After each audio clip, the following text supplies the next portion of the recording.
ಕರ್ನಾಟಕ ಎಕ್ಸ್‌ಪ್ರೆಸ್‌ಗೆ ಸ್ವಾಗತ. ನಾನು ಸಂಗೀತ ಶೆಟ್ಟಿ. ರಾಜ್ಯ ರಾಜಕಾರಣದಲ್ಲಿ ನಾಯಕತ್ವ ಬದಲಾವಣೆ ವಿಷಯ ಇನ್ನೂ ತಣ್ಣಗಾಗಿಲ್ಲ.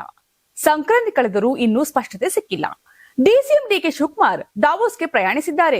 ಇತ್ತ ಸಿಎಂ ಸಿದ್ದರಾಮಯ್ಯ ಬಜೆಟ್ ಮಂಡನೆಗೆ ತಯಾರಿ ನಡೆಸ್ತಾ ಇದ್ದಾರೆ. ಇವೆಲ್ಲದರ ಮಧ್ಯೆ ಇಂದು ಡಿಕೆ ಶಿವಕುಮಾರ್ ಅವರ ಸಹೋದರ ಮಾಜಿ ಸಂಸದ ಡಿಕೆ ಸುರೇಶ್ ಬೆಂಗಳೂರಿನಲ್ಲಿ ಸುದ್ದಿಗೋಷ್ಠಿಯಲ್ಲಿ ಹಲವು ವಿಚಾರಗಳ ಕುರಿತು ತುಂಬಾ ಮಾರ್ಮಿಕವಾಗಿ ಮಾತುಗಳನ್ನಾಡಿದ್ದಾರೆ. ಅವರ ಹಲವು ಹೇಳಿಕೆಗಳು ನಾಯಕತ್ವ ಬದಲಾವಣೆಗೆ ಸಂಬಂಧಪಟ್ಟಂತೆ ಇರುವ ಗೊಂದಲಗಳಿಗೆ ಹೊಂದಿಕೆಯಾಗುವಂತೆ ಇದೆ.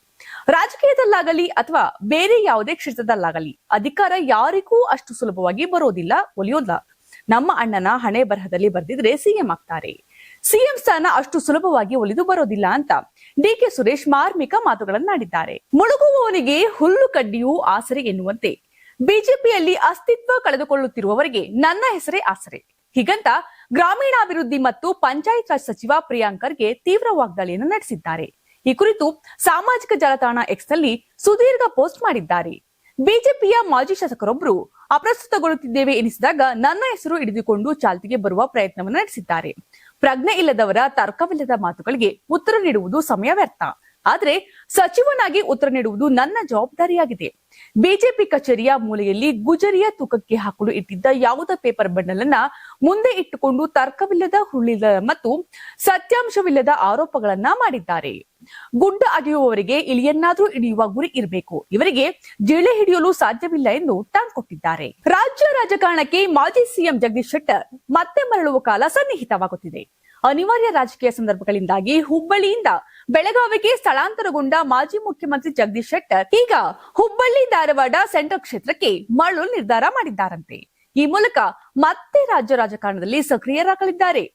ಪಕ್ಷದೊಳಗಿನ ಊಹಾಪೋಹಗಳ ನಡುವೆ ತಮ್ಮ ತವರು ಕ್ಷೇತ್ರವಾದ ಹುಬ್ಬಳ್ಳಿ ಧಾರವಾಡ ಕೇಂದ್ರ ಕ್ಷೇತ್ರವನ್ನ ತೊರೆದು ಬೆಳಗಾವಿಯಿಂದ ಸಂಸದೀಯ ಚುನಾವಣೆಯಲ್ಲಿ ಗೆದ್ದಿದ್ರು. ಅವರು ತಮ್ಮ ತವರು ಕ್ಷೇತ್ರವಾದ ಹುಬ್ಬಳ್ಳಿ ಧಾರವಾಡ ಕೇಂದ್ರ ಕ್ಷೇತ್ರವನ್ನ ಪ್ರವೇಶಿಸಿ ರಾಜ್ಯ ರಾಜಕೀಯದಲ್ಲಿ ಸಕ್ರಿಯ ಪಾತ್ರ ವಹಿಸುವ ಸಾಧ್ಯತೆ ಇದೆ. ಇತ್ತೀಚಿನ ದಿನಗಳಲ್ಲಿ ಜಗದೀಶ್ ಶೆಟ್ಟರ್ ರಾಜ್ಯದಲ್ಲಿ ಪಕ್ಷವನ್ನ ಬಲಪಡಿಸುವಲ್ಲಿ ತೊಡಗಿಸಿಕೊಂಡಿದ್ದಾರೆ. ದಾವಣಗೆರೆ ಮತ್ತು ಬಾಗಲಕೋಟೆ ಜಿಲ್ಲೆಗಳಲ್ಲಿ ಪಕ್ಷದ ಕಾರ್ಯಕರ್ತರೊಳಗಿನ ಭಿನ್ನಾಭಿಪ್ರಾಯಗಳನ್ನ ಬಗೆಹರಿಸಲು ಸಭೆಗಳನ್ನು ನಡೆಸುತ್ತಾ ರಾಜ್ಯ ಬಿಜೆಪಿ ಅಧ್ಯಕ್ಷರೊಂದಿಗೆ ಆಗಾಗ್ಗೆ ಕಾಣಿಸಿಕೊಳ್ಳುತ್ತಿದ್ದಾರೆ. ಶಿಡ್ಲಘಟ್ಟ ನಗರಸಭೆ ಪೌರಾಯುಕ್ತೆಗೆ ಬೆದರಿಕೆ ಹಾಕಿರುವ ಪ್ರಕರಣದಲ್ಲಿ ಕಾಂಗ್ರೆಸ್ ಮುಖಂಡ ರಾಜೀವ್ ಗೌಡ ತಲೆಮರೆಸಿಕೊಂಡಿದ್ದಾರೆ. ಕೈ ಮುಖಂಡನ ಬಂಧನ ವಿಳಂಬ ಖಂಡಿಸಿ ಬಿಜೆಪಿ ನಾಯಕರು ಕಿಡಿಕಾರ್ತಾ ಇದ್ದಾರೆ. ಪ್ರಕರಣ ತೀವ್ರ ಚರ್ಚೆಗೆ ಗ್ರಾಸವಾಗ್ತಿದ್ದಂತೆ ಕ್ಷಮೆಯನ್ನೂ ಕೇಳಿದ್ರು. ಇನ್ನು ಎಫ್ಐಆರ್ ರದ್ದು ಕೋರಿದ್ದ ಅರ್ಜಿ ವಿಚಾರಣೆ ನಡೆಸಿದ್ದ ಹೈಕೋರ್ಟ್ ಪೀಠ ರಾಜೀವ್ ಗೌಡಗೆ ತರಾಟೆಯನ್ನ ತೆಗೆದುಕೊಂಡಿದ್ದು ಆದೇಶವನ್ನ ಕಾಯ್ದಿರಿಸಿದೆ. ಅರ್ಜಿದಾರನಿಗೆ ಮಹಿಳೆಯರಂದ್ರೆ ಗೌರವ ಇಲ್ವಾ? ಇಂತಹ ಮಾತುಗಳನ್ನಾಡೋದಕ್ಕೆ ಹೇಗೆ ಸಾಧ್ಯ? ನಿಯಂತ್ರಣವಿಲ್ಲದ ನಾಲಿಗೆಯೇ ಎಲ್ಲವನ್ನು ಹಾಳು ಮಾಡಬಲ್ಲದು. ನೀವು ಕ್ಷಮೆ ಕೇಳಿದರೂ ಒಡೆದಿರುವುದು ಒಂದಾಗುವುದಿಲ್ಲ ಎಂದು ಜಡ್ಜ್ ಗರಂ ಆಗಿದ್ದಾರೆ. ಅಭಿಮಾನಿಯೊಬ್ರು ರಾಘವೇಂದ್ರ ಸ್ವಾಮಿಗಳ ಫೋಟೋ ನೀಡಲು ಬಂದಾಗ ಅದನ್ನ ಸ್ವೀಕಾರ ಮಾಡದೆ ಫೋಟೋವನ್ನ ಸಿದ್ದರಾಮಯ್ಯ ತಳ್ಳಿದ್ರು.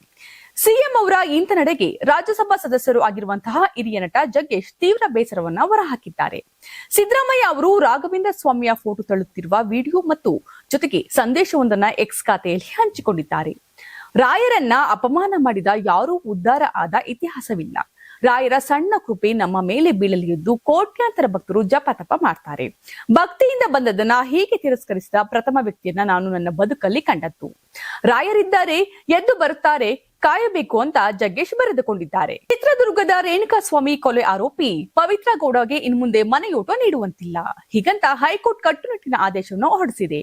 ಪವಿತ್ರ ಗೌಡ ಮತ್ತು ನಾಗರಾಜ್ ಲಕ್ಷ್ಮಣ್ಗೆ ಮನೆ ಊಟ ಕೊಡುವಂತೆ 57ನೇ ಸಿಸಿಎಚ್ ನ್ಯಾಯಾಲಯ ಆದೇಶವನ್ನ ನೀಡಿತ್ತು. ಈ ಆದೇಶ ಪ್ರಶ್ನಿಸಿ ಜೈಲಾಧಿಕಾರಿಗಳು ಹೈಕೋರ್ಟ್ಗೆ ಅರ್ಜಿಯನ್ನು ಸಲ್ಲಿಸಿದ್ರು.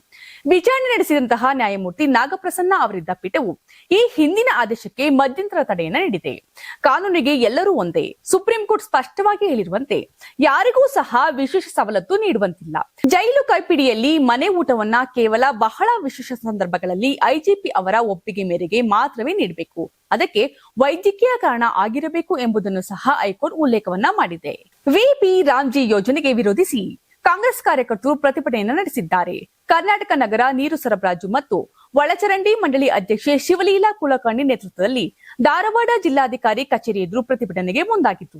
ಕಾಂಟ್ರಾಕ್ಟರ್ಗಳಿಗೆ ಮನೆ ಹಾಕುವ ಕೇಂದ್ರ ಸರ್ಕಾರದ ಈ ಜನವಿರೋಧಿ ನೀತಿಯನ್ನ ಕೈಬಿಡಬೇಕೆಂದು ಆಗ್ರಹವನ್ನ ಮಾಡಿದ್ದಾರೆ.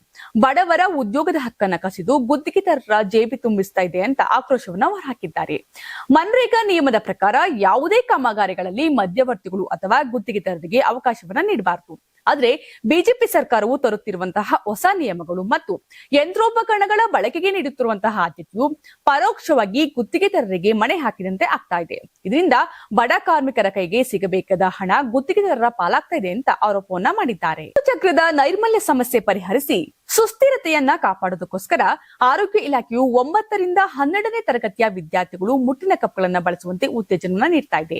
ಮುಂದಿನ 2 ತಿಂಗಳಲ್ಲಿ ಶಿಕ್ಷಣ ಸಂಸ್ಥೆಗಳಲ್ಲಿ ವಿದ್ಯಾರ್ಥಿನಿಯರಿಗಾಗಿ ಮುಟ್ಟಿನ ಕಪ್ಗಳನ್ನ ಪೂರೈಸುವುದಕ್ಕೋಸ್ಕರ ಆರೋಗ್ಯ ಇಲಾಖೆ ಪ್ರಾರಂಭವನ್ನ ಮಾಡ್ತಾ ಇದೆ. ಮುಟ್ಟಿನ ಸಮಯದಲ್ಲೂ ರಿಲ್ಯಾಕ್ಸ್ ಆಗಿರುವಂತೆ ಕಪ್ ಬಳಸುವುದನ್ನ ಅಭ್ಯಾಸವನ್ನಾಗಿಸಲು 6 ತಿಂಗಳಿಗೆ ಬೇಕಾಗುವಷ್ಟು ಸ್ಯಾನಿಟರಿ ಪ್ಯಾಡ್ಗಳನ್ನ ಮತ್ತು ಕಪ್ಗಳನ್ನ ವಿತರಣೆ ಮಾಡೋದಕ್ಕೆ ಪ್ಲಾನ್ ಮಾಡಿಕೊಂಡಿದೆ. ಶಿಕ್ಷಕರು ಮತ್ತು ತಾಯಂದಿರಿಗೆ ಮುಟ್ಟಿನ ಕಪ್ಗಳನ್ನ ಬಳಸುವ ಬಗ್ಗೆ ತರಬೇತಿಯನ್ನ ನೀಡೋದಕ್ಕೋಸ್ಕರ ಎನ್ಜಿಒಗಳೊಂದಿಗೆ ಕೆಲಸವನ್ನ ಮಾಡ್ತಾ ಇದೆ. ಶಿಕ್ಷಣ ಸಂಸ್ಥೆಗಳಲ್ಲಿ ಸ್ಯಾನಿಟರಿ ಪ್ಯಾಡ್ಗಳನ್ನ ದಹಿಸುವ ಮತ್ತು ವೆಂಡಿಂಗ್ ಯಂತ್ರಗಳ ಸಮಸ್ಯೆಯನ್ನ ಕಪ್ಗಳ ಬಳಕೆಯಿಂದ ಪರಿಹಾರ ಮಾಡಬಹುದು ಅನ್ನೋದು ಆರೋಗ್ಯ ಇಲಾಖೆ ಚಿಂತನೆಯನ್ನ ಮಾಡಿದೆ. ಇನ್ನು ಆರೋಗ್ಯ ಇಲಾಖೆಯು ಮುಟ್ಟಿನ ಕಪ್ಗಳು ಮತ್ತು ಸ್ಯಾನಿಟರಿ ಪ್ಯಾಡ್ಗಳ ಖರೀದಿಗಾಗಿ 71 ಕೋಟಿ ರೂಪಾಯಿಯನ್ನ ನಿಗದಿ ಮಾಡಿದೆ. ವಾರ ಎಸ್ಎಸ್ಎಲ್ಸಿ ಪೂರ್ವ ಸಿದ್ಧತಾ ಪರೀಕ್ಷೆಯ ಪ್ರಶ್ನೆ ಪತ್ರಿಕೆ ಸೋರಿಕೆಯಾಗಿದ್ದರಿಂದ ಇದೀಗ 2ನೇ ಪೂರ್ವ ಸಿದ್ಧತಾ ಪರೀಕ್ಷೆಗೆ ಹೊಸ ವೇಳಾಪಟ್ಟಿಯನ್ನ ಪ್ರಕಟಣೆ ಮಾಡಲಾಗಿದೆ.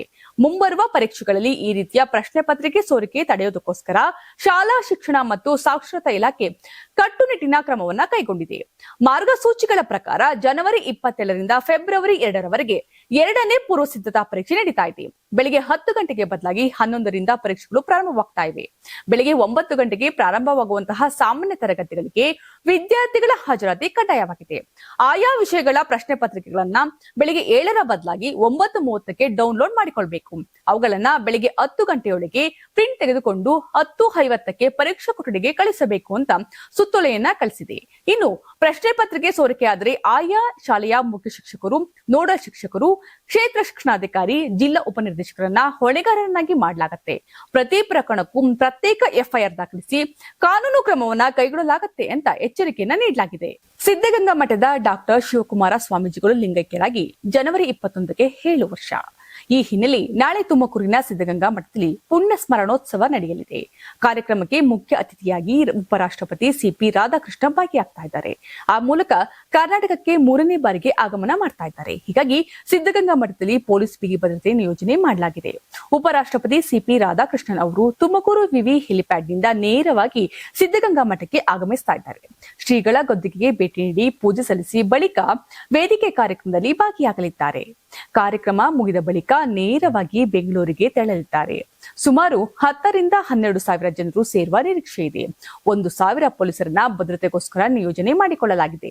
ಇನ್ನು ಕೇಂದ್ರ ಸಚಿವ ವಿ ಸೋಮಣ್ಣ, ಗೃಹ ಸಚಿವರಾದಂತಹ ಡಾಕ್ಟರ್ ಜಿ ಪರಮೇಶ್ವರ್, ಸ್ಥಳೀಯ ಸಂಸದರು, ಶಾಸಕರು ಕಾರ್ಯಕ್ರಮದಲ್ಲಿ ಭಾಗಿಯಾಗ್ತಾ ಇದ್ದಾರೆ. ನೀವು ಸಣ್ಣ ಆಗ್ಬೇಕಲ್ವಾ? ಅದು ಒಂದು ಉತ್ತಮ ಆಹಾರದಿಂದ ಸಣ್ಣ ಆಗ್ಬೇಕಲ್ವಾ? ಪ್ರತಿದಿನ ನಮ್ಮ ಜೀನಿ ಸ್ಲಿಮ್ ನ ಯೂಸ್ ಮಾಡಿ ಯಾವುದೇ ಸೈಡ್ ಎಫೆಕ್ಟ್ ಇಲ್ದಂಗೆ ನೀವು ಸಣ್ಣ ಆಗ್ತೀರಾ.